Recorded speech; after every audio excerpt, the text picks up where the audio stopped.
wawe nabo tubasabiye umugisha mu izina rya Yesu Kristo. Rero tugeze akanya nk'uko bivuzwe ngo ntabwo twaje kuririmba no gutanga amashimwe gusa, ahubwo twaje kumva n'ijambo ryawe Nyagasani.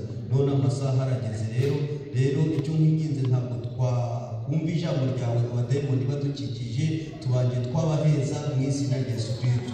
Witeka ndagira ngo uwaje wese Nyagasani mu mutima we avugeho ngo icyampa bakamvugaho.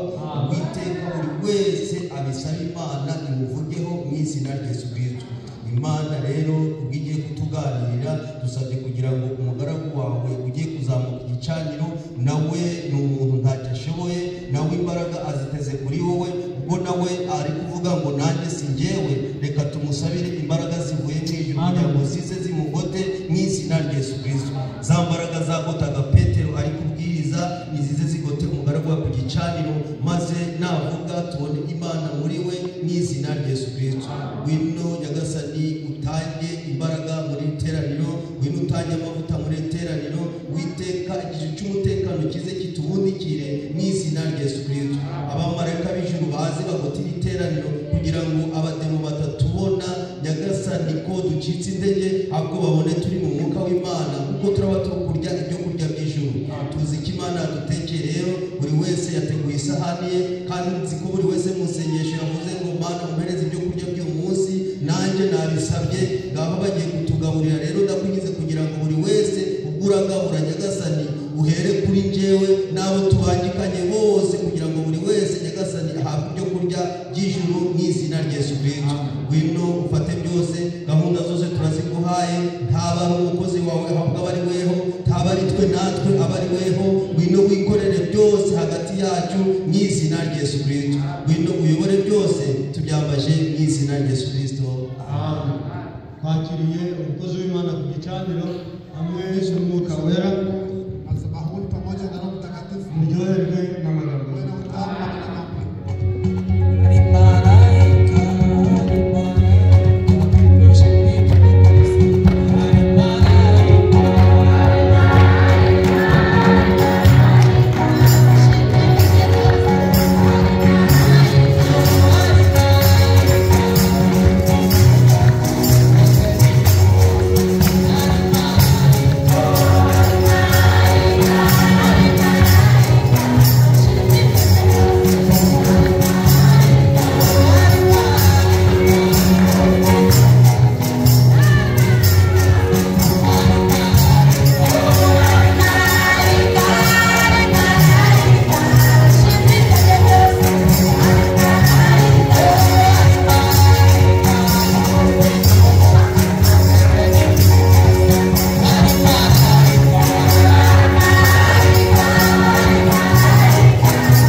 tubabwira ati maranatha. Umwami wacu araje kuko yabisezeranye. Yaravuze ati ntazatinda. Anasema eti hata kawa. Amen. Amen. Hahirwa abiteguye kumusanganira. Heri uko tayari hahirwa wa wundi uri kuvuga ati ngwino mwana. Anasema kuja mfalme. Uwo arahirwa. Ule kuna heri kuko ibirori byo biriteguwe. Kwa kuwa kaza sherehe inaandaliwa. Ahubwo wowe ni wowe ukerewe. Wewe ni njyewe ukerewe mimi nakawa ni wewe ukerewe wewe nakawa wongeye kuza mu bikari by'Uwiteka kuja tena kuko hari icyo Imana yaduteguriye kwa kuna kile Mungu atuandalia. amen Amen. Shimira Imana cyane Nashukuru Mungu sana sana kwemereye kuba turi hagati yayo bona tukubalia kupatikana mbele zenu. iyo Mana ntihabwe icyubahiro Apewe sifa. umwanzi Satani ndakwifuriza ibyiza Ibilisi atarajime we iteka ahora ashaka ngo tutaboneka mu materaniro kila mara yeye anataka tusipatikane ndani ya iteka mkutano. ahora aho adashaka ngo tugire amahoro Kila mara yeye anataka tusipate amani. ariko umwami wacu Lakini mfalme we wetu ahora twifuriza ibyiza yeye anaendelea kutakia Imana yemeye kuzaboneka mu materaniro kupatikana ndani ya mkutano. nihabwe icyubahiro mu izina ry'Umwami. Shimiye Imana cyane Nashukuru Mungu sana. Imana iri kunkorera ibyiza Mungu atendea mema mu bihe ndashoboye njyewe wakati mimi siwezi. njyewe ntashobora Mimi siwezi. ariko umwami niringiye Mfalme wetu Imana yanje Mungu wangu ihora iri hambavu yawe anatoka karibu Imana ntihabwe icyubahiro na sifa. yongeye gufasha umudamu wanje kuva mu bitaro Anaongeza kusaidia mke wangu kutoka ndani ya nimugoroba hospitali. twari duteranye aja mu bitaro Kusanyika inaenda ariko iyo Mana yongeye kumuvana ku lakini gasasiro ule Mungu tulikutoa pale sabiye umugisha kuba musengeye bose naombea baraka na kuombea wote. mbasabiye umugisha mwe mujya musengera Naombea baraka abarwayi nyinyi mnaombea wagonjwa. Imana ibahe umugisha Mungu awabariki. mu by'ukuri ukunze Kwa kweli ule unayependa umuhoza ku mutima anaishi ndani ya kandi moyo. ukunze Tena ule mwenye napenda uramusengera unamwombea. Imana ibahe umugisha Mungu awabariki. kuba ari guhumeka Bwana kingana pumua ni amasengesho yayo maombi yenu. kuba turiho Wakati kingali hai ni uko hari umuntu kwa gusenga kuwa kuna mtu anayeomba. amen Amen. iyo Mana ntihabwe Ule icyubahiro Mungu apewe sifa. kandi dushimira Imana yarenze mwene data Na Gerard tunashukuru Mungu aliyechuka ndugu Gerard mu rugendo ndani ya safari rwo kuja Ohio kwenda Ohio, kugenda no kugaruka kwenda na kurudi. yagiye wenyine Alienda pekee. ariko Imana yamubereye dereva Mungu alikuwa mchungaji. Imana yamurinze Mungu aliyemchunga. ntihabwe icyubahiro Sifa. twavuga ibyiza by'Imana Nasema mema ya Mungu. tukarara hano Tunalala hapa. ibyiza by'Imana ni byinshi Vizuri vya Mungu ni njenja mbona ukuboko kw'Imana na mkono wa Mungu. ari kugari cyane Kupana sana. sinzi namureba nk'uko njyewe Kama unaangalia ariko Imana iguhaye ijisho kupatia jicho la kiroho. wabona ukuboko kw'Imana ari kugari cyane Iko kupana ibyo sana. Imana igenda Yaani itugira Mungu anatutendea ni byinshi cyane mingi sana.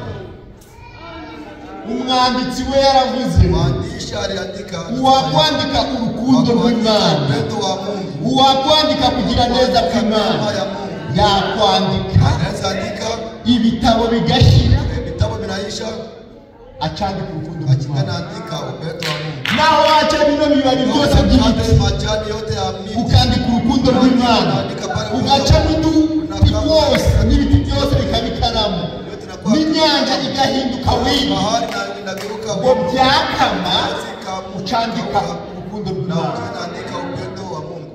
ese urwo rukundo rw'Imana Kweli vile upendo wa Mungu. twashima iki Sasa shukuru nini? Imana yacu ni nziza Mungu wetu ni mwema. reka tuyihimbaze Imana yacu ni nziza cyane twongeye kugaruka Imana Hata mbele za Bwana. hari icyatuzanye Na rero kile kilichotuleta kuko sasa. Imana yacu Kwa Mungu wetu. igiye kurarika irarikira ubusa Harikie bure. irarikira ubusa ibifite ibyo ndakubwira Anakuwa na ubwoko mbele bwayo anakuambia taifa. umunsi w'ejo twari turi aha Kwa mahali hapa. tuganira ijambo ryiza cyane ati ntimukiganyire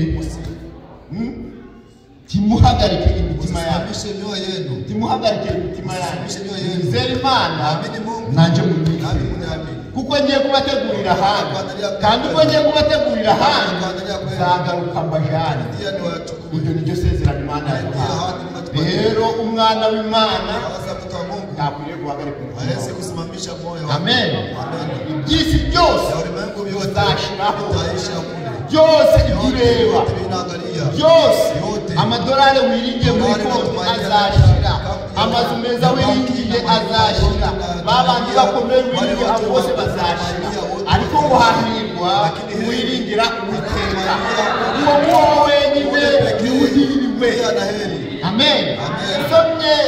Usomye Abakorinto, Ukisoma Abakorinto, usomye muri Abaroma, ukisoma Warumi, n'Abaroma ibice 8. Warumi sura 8 hari kutubwira ati natuambia ibyaremwe byose maumbile yote biraniha, binaomboleza, byose biraniha, yote inaomboleza.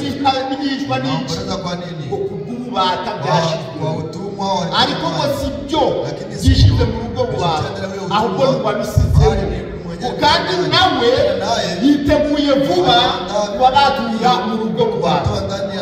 Amen. Amen. Ngo byose biraniha, Yote inaomboleza kandi ngo bitegereje yenda binachunga kugira ngo abana b'Imana bayishuze. watoto wa Mungu wafunuliwe. Amen. Amen. Ibyaremwe byose Maumbile yote biraniha. inaomboleza. Iyo tukubaga gahene Wakati tunachinja mbuzi, karabira gakubita imigeri yaba kanapiga miguu, kaba kari kuniha. anakuwa kanaomboleza. None uzo karemwe kubaga. Iyo tukubaga ingo Chinja ko uzima yaremewe kubaga, ibyo byose biraniha. yote binaomboleza. Abantu nabo baraniha, Wanaomboleza. byose biraniha, Yote binaomboleza. tegereje kubaga. Inachunga kukombolewa. Amen. Amen. Ijambo ry'Imana, Neno la Mungu, ibyaremwe byose biraniha, maumbile yote inaomboleza. ubitegereje Inachunga kugira ngo abana b'Imana bayishuke. watoto wa Mungu wafunuliwe.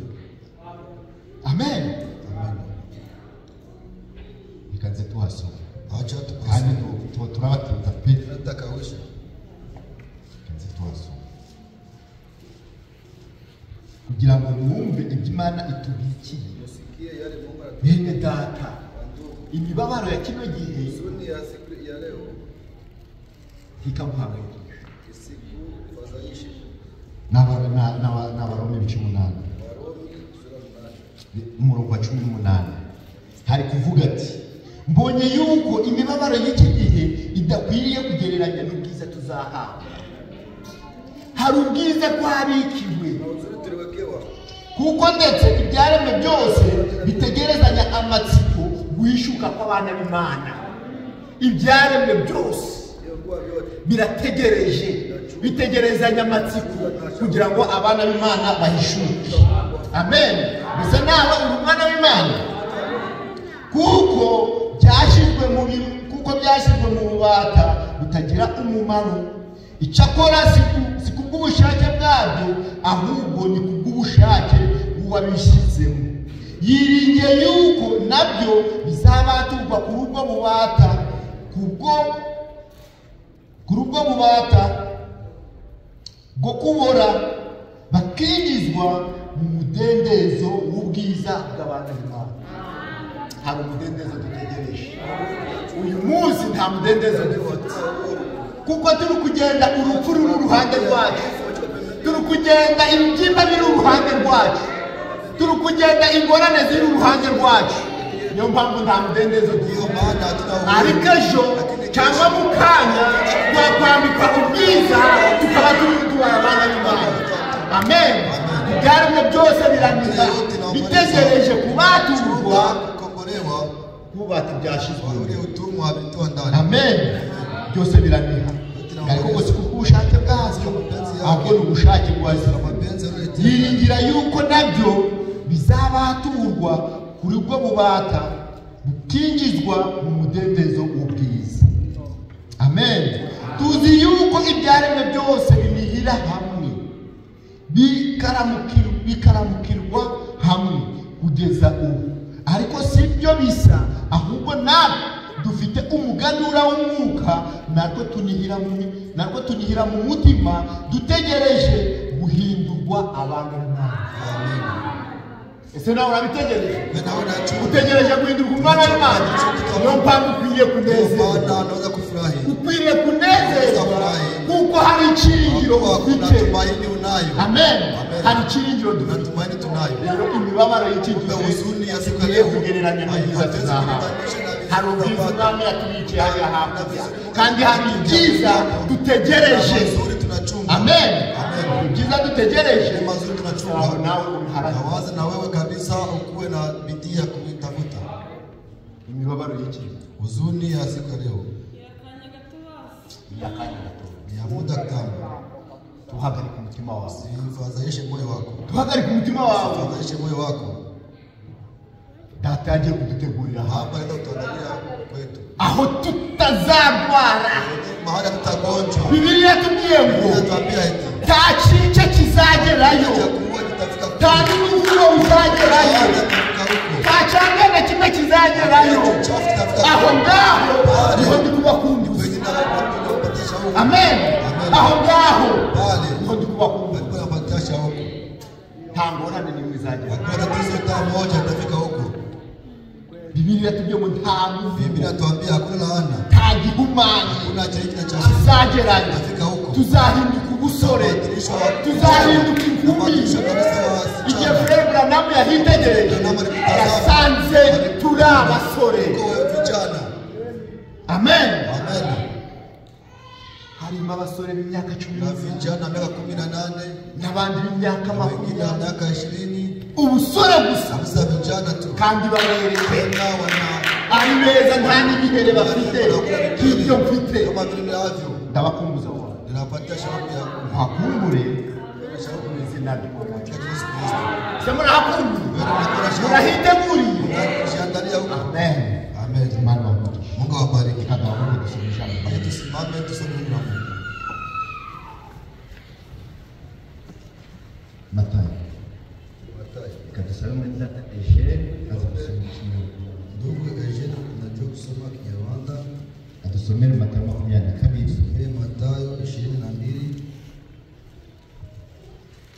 Matayo 22 Mathayo kwa mbele 22 anze mstari wa kwanza arageza kuri 14. hadi 14. Narangiza nanjye ndasoma ibyashuwe Tutasoma Ufunuo 19.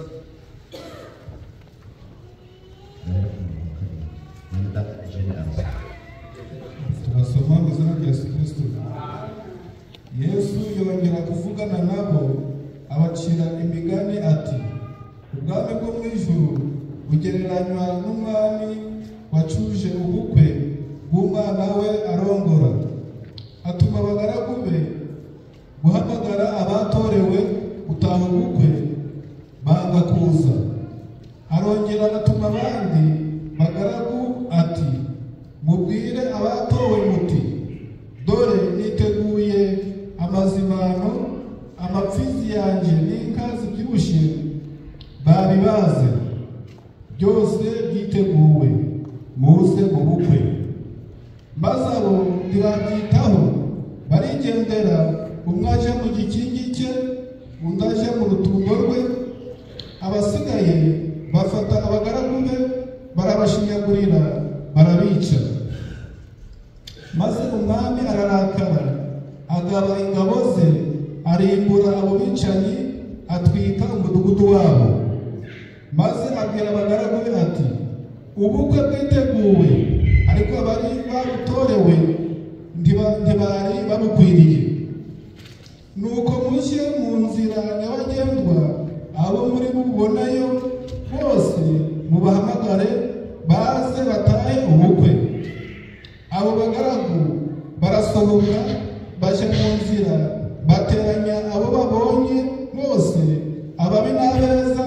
Inzu yo gucururizamo ubukwe yuzura abasangwa.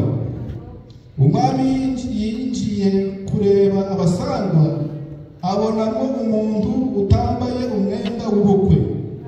Aramubaza ati, mugenzi wanje, ni iki gitumye winjira hano utambaye umwenda w'ubukwe? Nawe arahora rwose. Maze umwami abwira abagaragu be ati, nimumubohe amaboko n'amaguru, mumujugunye mu mwijima hanze, niho bazaririra bakahekenyera amenyo. Kuko abatowe ari benshi, ariko abatoranijwe bakaba bakeya. Amen. Byashuwe 19 umurongo wa 17 kugeza kwa mwaka wa 9. Tunezerwe, twishime, tuyihimbaze, kuko ubukwe bw'umwana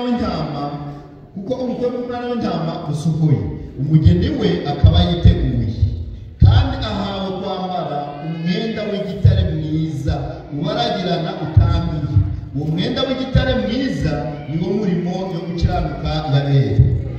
Arambwira uti andika uti hahirwa abatorewe ubukwe bw'umwana w'intama, hahirwa abatorewe ubukwe bw'umwana w'intama. Kandi ati ayo magambo ni ay'ukuri n'ayo kwizerwa. Amen. Ganira nakwe Yesu, ganira tuganire, ganira nakwe Yesu, oh ganira mami, ganira nakwe Yesu, oh ganira mami, ganira nakwe Yesu, oh tuganire, ganira nakwe Yesu, ganira. Mami wacu Yesu Kristo, kongeye kuza imbere zawe nka kino gitondo. Mwami tuje kuguhimbaza kuko watugiriye neza, waturinze aho twari turambitse imisaya, wabanye natwe, turavuze ngo wabwe icyubahiro none iteka ryose. Warinze abagenzi mu rugendo, wakijije abarwayi, watugiriye imirimo myiza. Niyo mpamvu tugukomeye amashyi, turavuze ngo icyubahiro none iteka ryose. Icyubahiro ni icyawe Mwami, turaguhimbaje dufatanyije n'abamarayika mu izina ry'Umwami wacu Yesu Kristo. Ongera uze uganire natwe, utugaburire icyo kurya cyacu cy'umunsi, kuko wavuze ngo umuntu ntazabeshwaho n'ibyo kurya gusa, ahubwo azabeshwaho n'ijambo ryose riva mu kanwa kawe Data. Manuka hagati yacu, kuko wadusezeranyije ngo aho babiri batatu bazabateranye uzaba uri hagati yabo. None natwe turakuraritse kugira ngo uze udusobanurire iri jambo. Ngwino ubane natwe, turisabye mu izina ry'Umwami wacu Yesu Kristo. Amen. Turicara. Amen. Ni amagambo meza dusoma, mazuri tunasoma, ariko harimo amagambo ateye agahinda. Lakini kuna maneno nari wakurikiye neza muri Matayo, ndani ya Matayo harimo abararizwe na wenyewe walialikwa, bagiye kubahamagara ngo ubukwe buriteguwe, bababwiye ngo ibyushe byabazwe ndetse byose byiteguye, bababwiye ngo batahe ubukwe, batanga impamvu, batanze impamvu. Se nawe uyu mugoroba cyangwa aya manywa wagira impamvu yo watanga. Impamvu zaba nyinshi, kuko abakozi b'Imana bahora bakubwira ati genda guca nk'uko ijambo rivuga, ariko ukabyanga ugatanga impamvu zawe. Bariya batanze impamvu ni abantu nkatwe, kandi bameze nkatwe, bafite imibiri nk'iyacu, bari bariho kiriya gihe. Ni umugani w'Umwami Yesu yacize, ariko yagereranya ubukwe bw'uwo mwana, amugereranya n'ubukwe bwa Nuhu. Reka ngiye mugereranya n'ubukwe bwa Nuhu, cyangwa n'ubukwe twiteguriye hano. Amen. Uwo mukwe yarinde ni Umwami wacu Yesu Kristo. Abagaragu bagiye kurarika ni banje, ni abakozi b'Imana, bahora bakubwira, bahora bagenda imisozi bakubwira twitegure ubukwe bugiye gutaha, ariko weho ukabifata nk'uko wishaka. Abakozi b'Imana ijoro n'amanywa bahora bakesha basoma ibyanditswe kugira ngo babone icyo barabwira umugeni w'umwana w'intama. Baza bakakubwira wewe ukabihaye, ariko ubukwe buriteguye, lakini harusi inaandaliwa, kandi ibibyibushe byabaye. Amen. Divayi yarenzwe, divayi y'umurera yarenzwe, itagiramo icyanduye, divayi nziza yarenzwe. None njyewe uyu munsi ndakurarikira kugira ngo witegure. Amen. Batubwiye bagiye kubabwira ati nimuze mutahe ubukwe, kuko ubukwe bwiteguwe kandi n'ibibyibushe byabazwe. Abagaragu baragenda, watumishi baragenda, uwo ni Venusi aragiye ati mwene data ubukwe bwiteguwe, ariko kugira ngo ubukwe bwinjiremo ni ukuba ufite umwuka wewe, wewe ukabigira imizaha, ntiwemere gushaka umwuka wewe. ati mwene data uwo ni Gerard ubwo mwiteguye ariko kugira winjire mu bukwe n'ukugituko waba ufite urukundo rwo gukunda mwene we ukabigira imizaha ubukwe buriteguye ariko ngo ubwo bwitegura bisaba ngo tube dufite n'umwambaro ngo tuzinjire mu rugo bukwe twambaye ibyasho byatubwiye ngo uwo mwambaro ni imirimo myiza yo gukiranuka ya neza. Amen. Iyo myambaro tuzayibona cyangwa iyo mirimo tuzayibona nuko twayikorera. Amen. Kama ni mabyumva neza abisikia vizuri nikatema mbiri acha ijambo y'umunsi nibaambie kabisa musingi wa neno amahirwe heri yo gutoranyirizwa ya kuchaguliwa na ubukwe kuingia ndani ya harusi umwana w'intama ya mwana kondoo. Amahirwe heri yo gutoranyirizwa ya kuchaguliwa gutaha ubukwe kuingia umwana w'intama ndani ya harusi ya mwana. Reka ndakumbye mwene data acha tukwambie ndugu na dada tari bose batoranyizwa wote walichaguliwa. Biblia yatubwiye inatuambia eti abatowe ni benshi ariko abatoranyizwe ni bake wachagua ni wachache. Ahandi ari kuvuga ngo abahamagawe ni benshi ariko abatoranyizwe ni bakeya cyane wachache sana. None weho watoranyizwe kucubifata mu mirire unafanya rejareja sijari kucubifata mu misaha n'amahirwe hatababyifuza ariko ndibani abakwipata manzi umenye amahirwe ni kwa kwanza tuwe heri nini. Hari abavuga ati amahirwe ndio nasema heri no kubona ibidolari bikupata. Hari abavuga amahirwe no kugera muri Amerika. Hari abavuga amahirwe no kubaka ibizu by'ibitabashwa. Hari abagira amahirwe no kumenyekana. Oya ayo ngara amahirwe ahubwo amahirwe no gutoranyirizwa imana y'Imana. Amahirwe nayahe nuko izina ryawe nuko jina lako abaryanditswe naza kuandika ndani ya kitabu cha mwana kondoo. Amen. Amen. Barifashe imisaha bikamata rejareja mwende mubambie ko ubukwe buri bwitegura harusi inaandaliwa byabazwe babachinja inkabazi bazi barachinja ihene bazi barachinja ico kunywa kiriho kunywa ariko tayari none mugende mubabwiza nyine mwende mukawambie wakuje waige ndani ya harusi wabaranitse nyine warika datamuja aradutumye muze mutaho kuje mwende ndani ya harusi bari babonye amaindi bariko wanapata mwaliko bari babonye ubutumire bariko wanapata mwaliko uyu musi none ni ubutumire tukubahere tukubaha ubutumire ni mwewe nyinyi na mahitamo yawe yo uri uravuga ati bisemo ubutumire bitaba ubukwe bw'umwana w'intama cyangwa sinza uburenganzira n'ubwawe kabisa. Uburenganzira n'ubwawe haki yako nugutoranya kwawe niwe urahitamo nuhitamo kuganga nuhitamo kubifata binenembo nuhitamo kubifata mu mizaha umwanya we araza. Amen. Reka ndabahuge imana yo dijya yimu umurindi we yaravuze ngo naho yabune mwana uwo umwe abari jewe. Amen. Uwo umwe abari jewe umwe muri miliyoni moja ndani ya umwe muri miliyoni ni wewe. Eske mmoja ndani ya milioni ni wewe. Bavuze ati ni nduzaza musema kwa mumanika maboko yewe wa mbere nziko wa kwanza. Amen. Nije wa mbere ni wa kwanza nije wa mbere ni wa kwanza titaye kuri mahoro titaye ku mwana wanje titaye ku abandimwe titaye ku mugabo wanje nije wa mbere ndakurarikira kubyiyumva kwita kuri mugenzi wawe kuko mugenzi wawe alikuwa anakuitegura sasa wewe jiandae mwenyewe. Amen.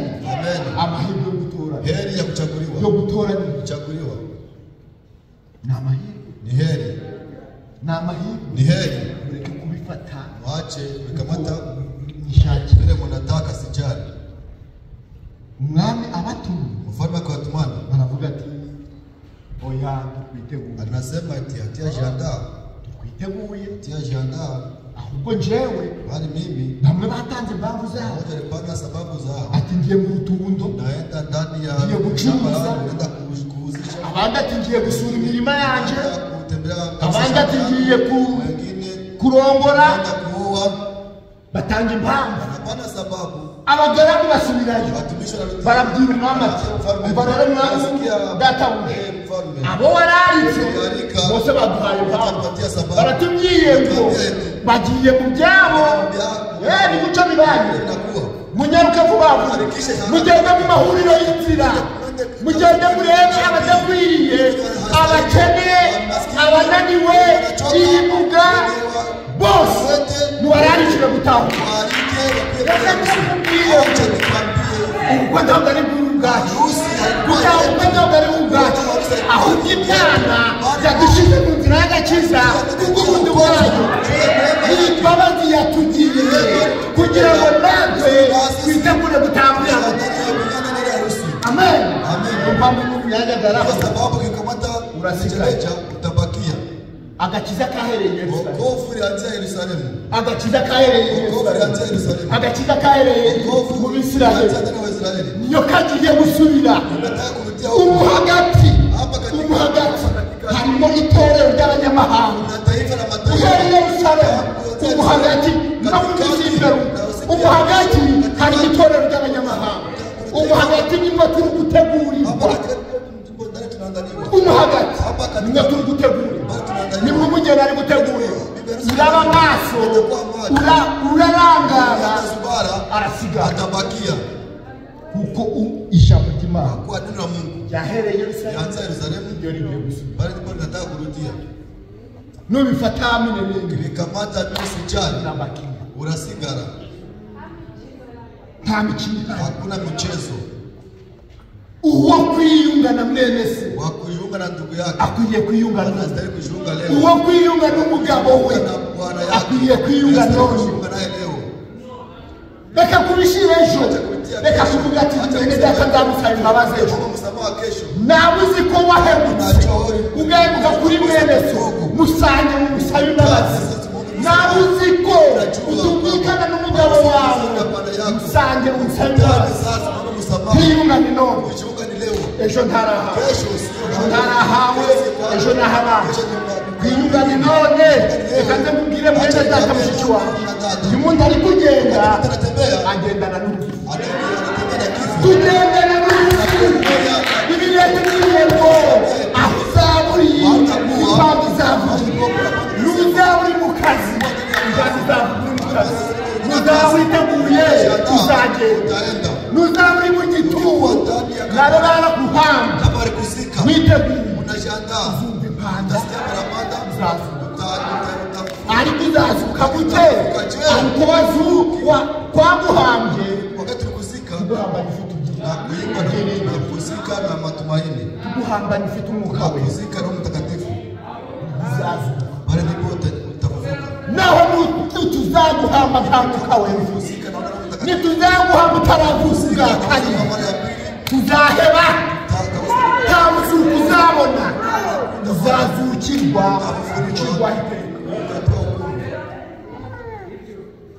twebwe tuvuga ukuri tukigende ntabwo turi abagaragu b'Uwiteka twebwe turi inzare z'umwami ibyo umwami aduhaye ibyo tuza tukabahera amen ubukwe buriteguye harusi inaandaliwa ibyo kurya chakula walichinja babibazi walichinja none witeguye kujya guhekenya kwenda kukula witeguye kujya mu bukwe bw'umwana w'intama na kondoo urabyiteguriye na uko tayari amen amen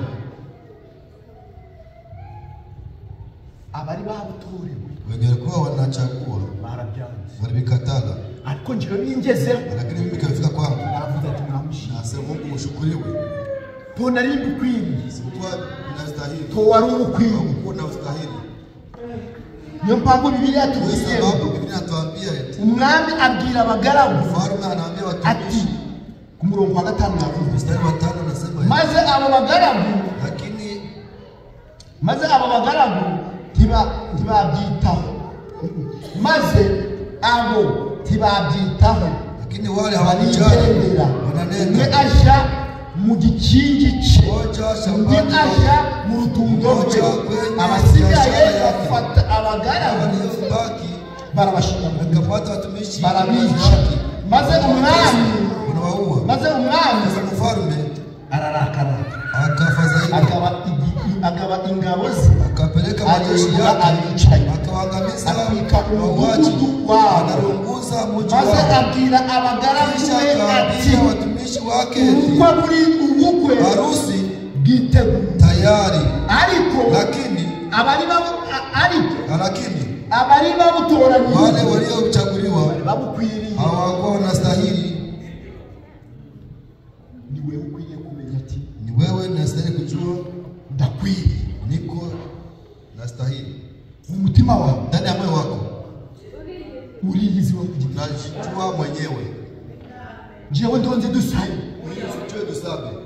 dusabe muzi nyuma ariko we ariyizi mu mutima wawe ni wahoze nawe witegura ni waho wiyizi wewe unajua nicyo wiyizi hari ikintu udashobora kubesha ushobora kwibesha ubwawe ku giti cyawe uhumve neza wewe ku giti cyawe ushobora kwibesha kandi dushobora kubesha Imana uriyizi uzi ibyawe uzi ibyo uraramo uzi ibyo wirirwamo uzi ibyo uvuga ibyo byose urabizi ibyo byose urabizi aho Asheri atabizi urabizi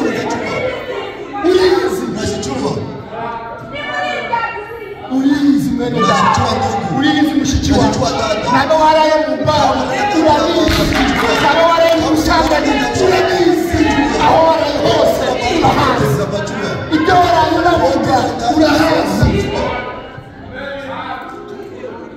nawe uzi ko waraye uguhamagara ati ukeneye uburozi urabizi byose urabizi umutima wawe ntabwo wanga mwene se urabizi ntabwo wanga mushiki wawe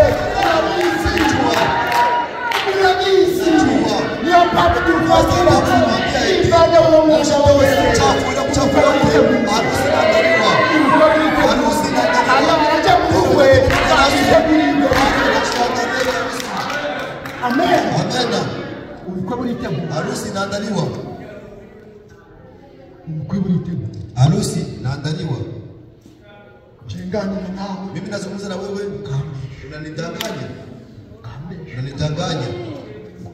unanidanganya na mimi ninaetika ukabesha wakozi b'Imana nataka watumishi wa Mungu nabo bakiri hawa wanaitika turemera nini tunaitika tu kwa kuwa sisi hatuangalie niko na ariko wako wewe ugawe hizi binafsi unajijua wewe ugawe hizi binafsi unajijua kandi nurikora kamenye fanya kanisa hari igihe uzagwa imbere y'abakozi b'Imana ukuri Imana kwizeye Imana yahozeho kandi yoneye kandi naho kandi umurimo unaanzisha kazi iyo ngiyo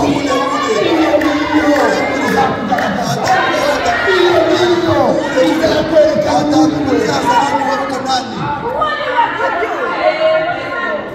Anania yabifashe minene alifanya lejaleti igihe bavuze ngo walisema yetu kugurisha ibyacu tugasangira abifata minene aravuga anabisalama nasema ati nibisanzwe ni vya kawaida ariko kumbe Imana yari yakoze umurimo ibintu byahindutse uwo Anania yaraje naho hari igihe bizakubaho ariko bitarakubaho ndakwinginga ngo hano amen Joy Anania anakuja Joy Anania nibi tu akuse lakini zikaba Frère tutabesha uziko kwigishije ko kubesha ni icyaha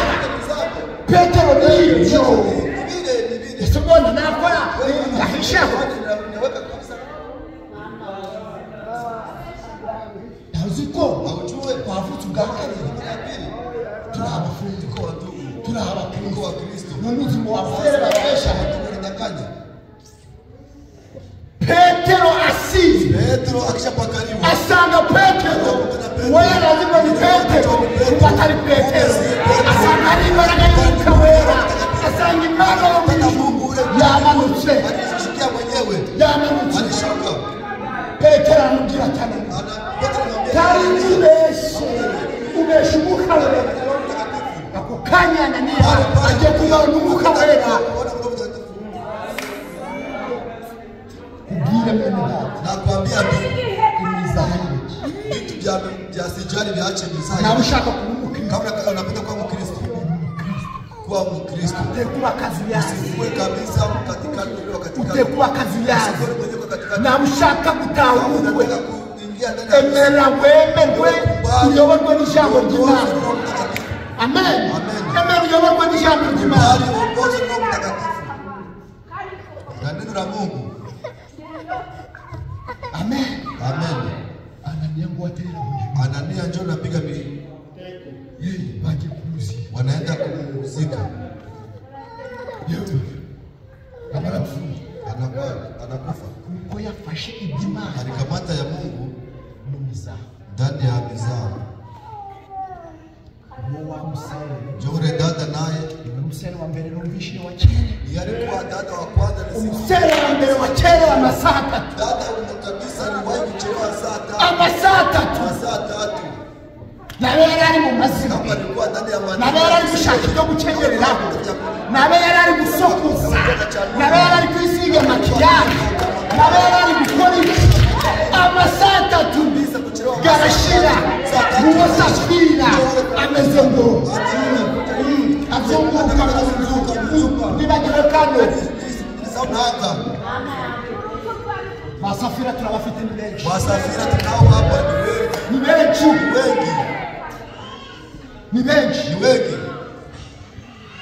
masaka Misere bukererwa masaka data kabisa kuchira masaka waraje yatuturikanye na jasho bicara